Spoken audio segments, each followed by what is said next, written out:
Hey everyone, welcome to today's episode. Right now, testing the Sigma 120 to 300 2-weight adapted to the Fuji X-T3 for a future video, so you can ignore this today. But we are going to talk about the camera I'm using, and that's the Fujifilm X-T3. Now, that's a pretty decent shot there. So I was browsing Facebook Marketplace as one does, and I came across a couple of X-T3s and kind of shocked to see that they were listed for 500 bucks. And in the age where, like right now, camera tech is crazy, obviously we have incremental gains every year because they've been pretty good for a couple of years. And the X-T3 is over 6 years old now. I bought mine when they came out in 2018. And with the gear obsession that's been kind of plaguing the industry quite a bit for some time now, I wanted to talk about how crazy it is that you can get something like this for 500 bucks. And we'll be doing it while I test this setup out. So you can see what the autofocus performance is like while we're doing it. All right.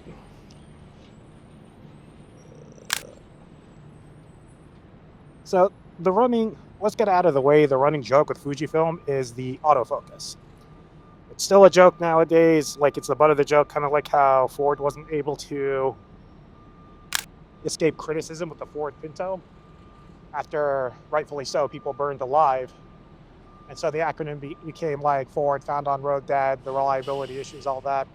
Fujifilm had bad autofocus for so long that that's just become their reputation. Even though if you saw my firmware videos, the firmware test on the XH2S recently, autofocus, especially in photo mode, is great, video mode is great. And really all the concerns are now a thing of the past. But even going back to the X-T3, you have to keep in mind, I did the majority of my work shooting sports and things like food and ads. Didn't really have any issues with the autofocus, didn't have any issues with missing any shots. The only reason I eventually upgraded and I went over to a new system is because I did eventually have overheating issues. That was back at World's Strongest Man 2001. During the final run, like it was literally the worst time you could possibly have overheating issues or any kind of problem with your camera.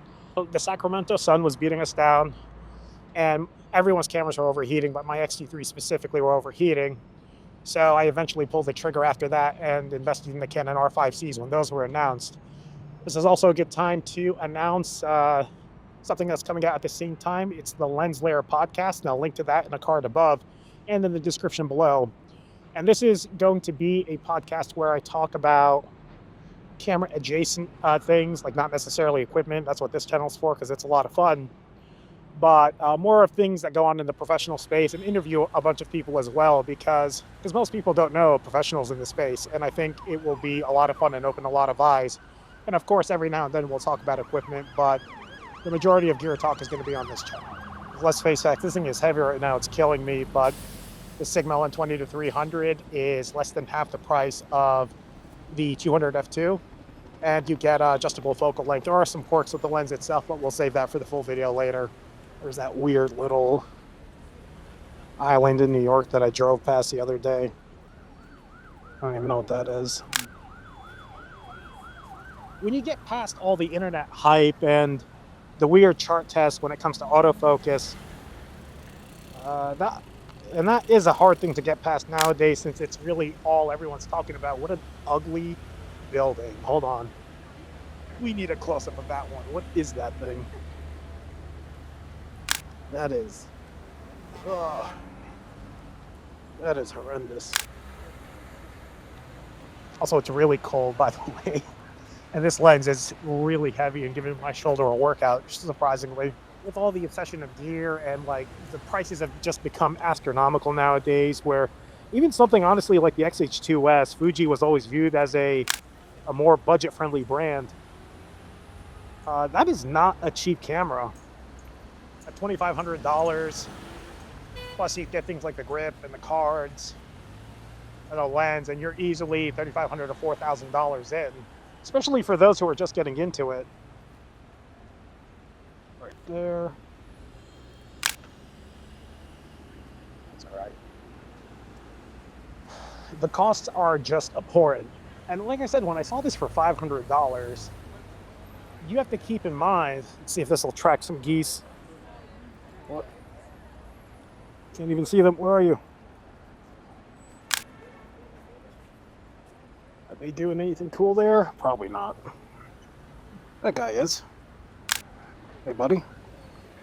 At $500 for this, and then a bunch of used lenses at your disposal. Not to mention you still have features like 4K 60 and really fast shutter speed, incredibly fast sensor readout, much faster than the X-T3, which is the real successor of this camera, and considerably faster sensor readout for photos specifically. Like, I can shoot sports photos for this. Wouldn't really do it with the X-T3, even if it did have a battery grip. Let's see if we can grab this helicopter. I can even see it. There it is.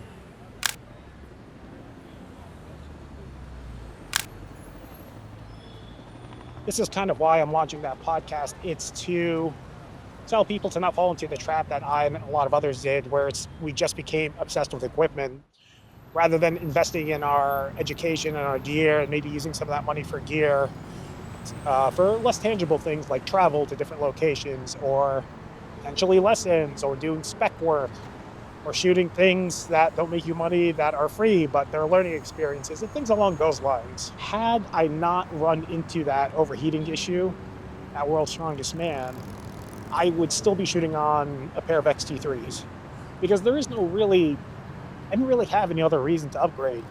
X-T4 came out and I skipped over it because IBIS is great, but I still view it as something that really isn't all that necessary. Especially because IBIS is kind of unpredictable for video, and if I'm going to have a hybrid system, I'd actually prefer to not have something with IBIS. And the R5Cs don't have IBIS. Looks like IBIS has gotten good enough, or at least you can lock into some of the newer models. I don't know what the case is, but I won't be upgrading from the R5C to any other Canon RF mount video camera for the foreseeable future either. And going back to it as a tool, this was the perfect tool. When this camera came out, I switched over to it because of the value proposition of the system. It had all the features that I needed that a lot of other companies didn't have, and that included the first Canon RF camera, the EOS-R, which is what it was going head-to-head with, because it didn't have log. This camera has 4K 60. That one didn't have 4K 60. And that was huge for video, especially in sports, and for products when you're doing slider shots or throwing food around that you need to slow down. So the value proposition was through the roof. And as time progressed, it stayed really high too. Like, people like talking about the aesthetic of Fujifilm cameras. They like talking about the JPEGs, the film simulations. But as a production tool, it's still a very powerful tool, and I don't think that's talked about enough. I shoot the majority of my YouTube stuff and my personal stuff on the Fuji X-H2S, and I like taking the X-T3 around because it's 40 megapixels and it has IBIS, and the IBIS is actually really good for photos. So I can do some really low shutter speed shots, but those were kind of luxury purchases. I'll be totally honest, they weren't necessary. The R5Cs were necessary for work, but if I wasn't doing production work, and especially video, for a living, I would have no reason to have that either. I've always been really happy with the image quality, the X-T3 images. My clients, my jobs, everyone's been happy with it. And that's something that all those chart tests don't really address. They have a lot of capable lenses. You can adapt a lot of lenses, as you see that I'm doing here today. I also have another video where I adapted old vintage lenses. If you want to check that out, it does have a focus peaking system, so that's really handy. So we got a good shot of those people across from there.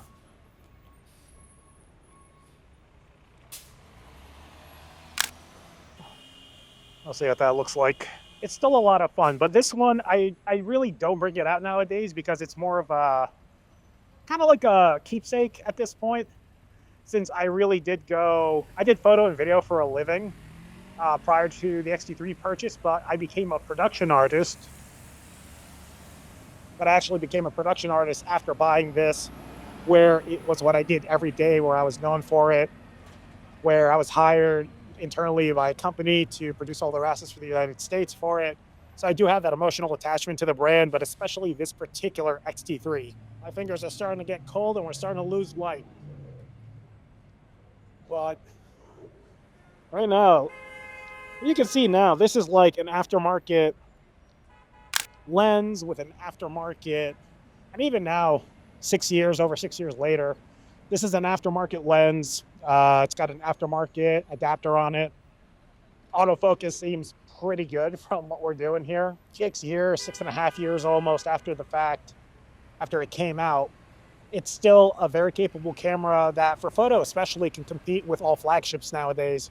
For video, if you're doing manual focus, it's great. If you're doing longer talking heads, you're going to have to record externally to a recorder because of that weird European Union tax thing that kept all these hybrid cameras under 30 minutes, plus the overheating issue that I brought up.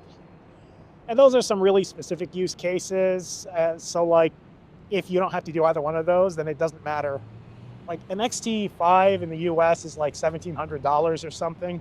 You can buy this camera, 1655, a new one if you want, or what I'd recommend, an old one, and then your favorite focal length prime and memory cards, and you'd still come out probably a couple of dollars less than just buying the X-T3. Circle line cruises.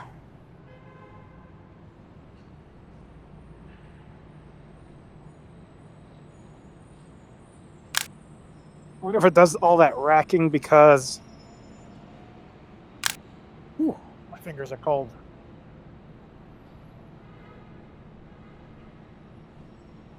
I wonder if it does all that focus racking because it's on continuous autofocus with this adapter. But I guess we'll find out in another test.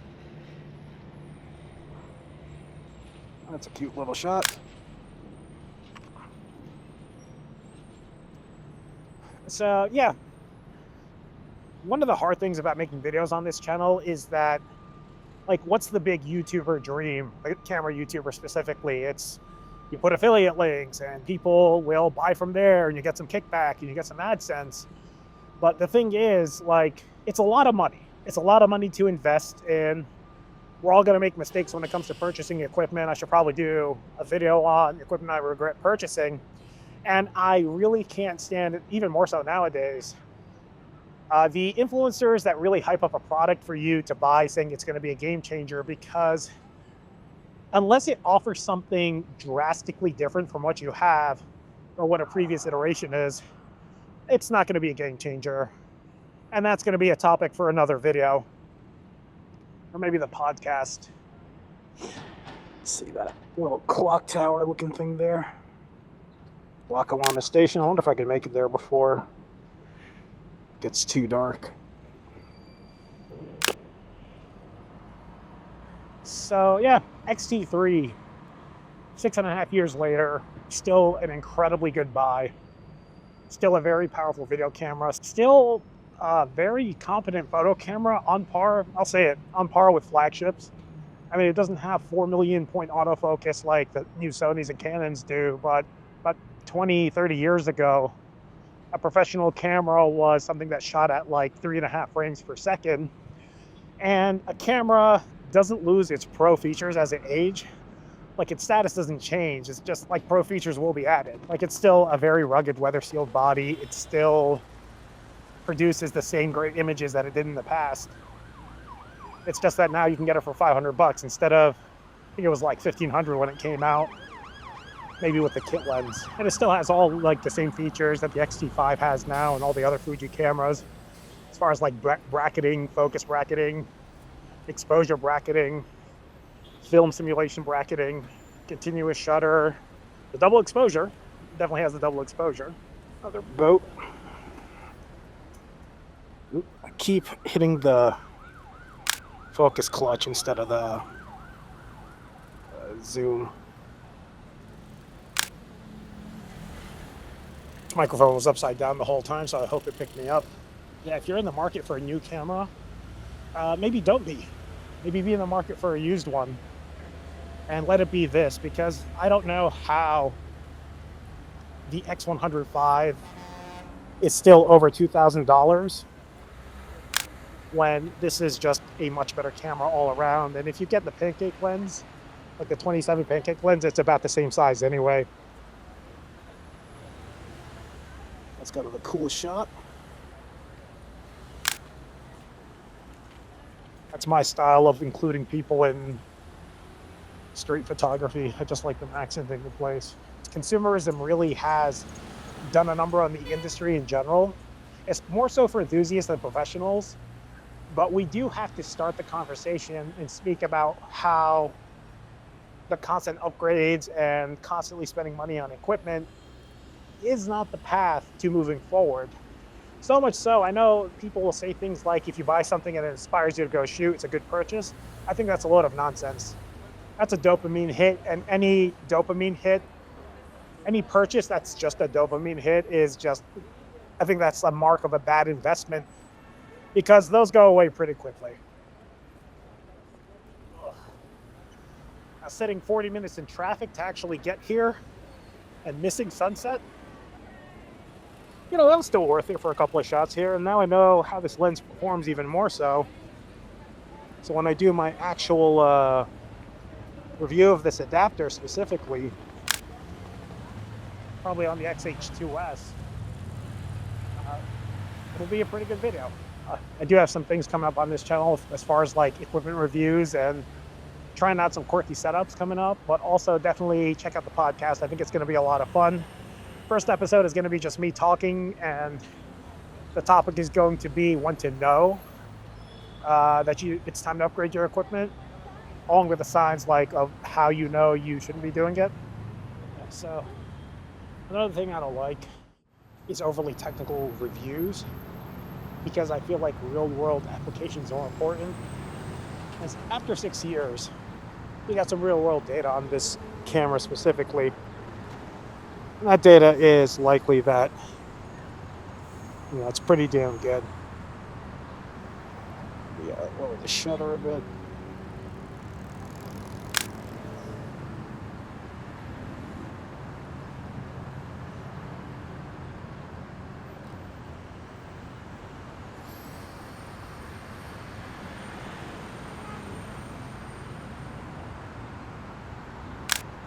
See how sharp it's weird. I think a lot about if I were to ever switch fields, and that'll probably be a topic of discussion on the podcast in the future as well.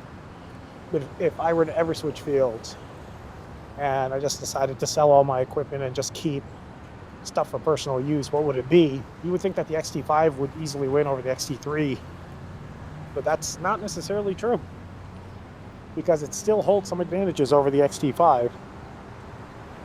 And oh, that's actually a very pretty shot.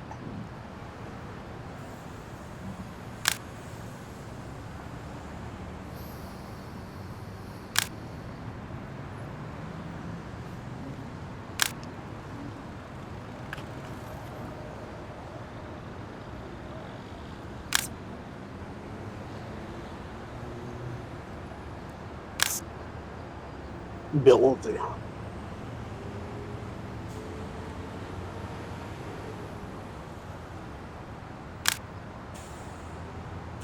I don't know how that building is starting to glint a little.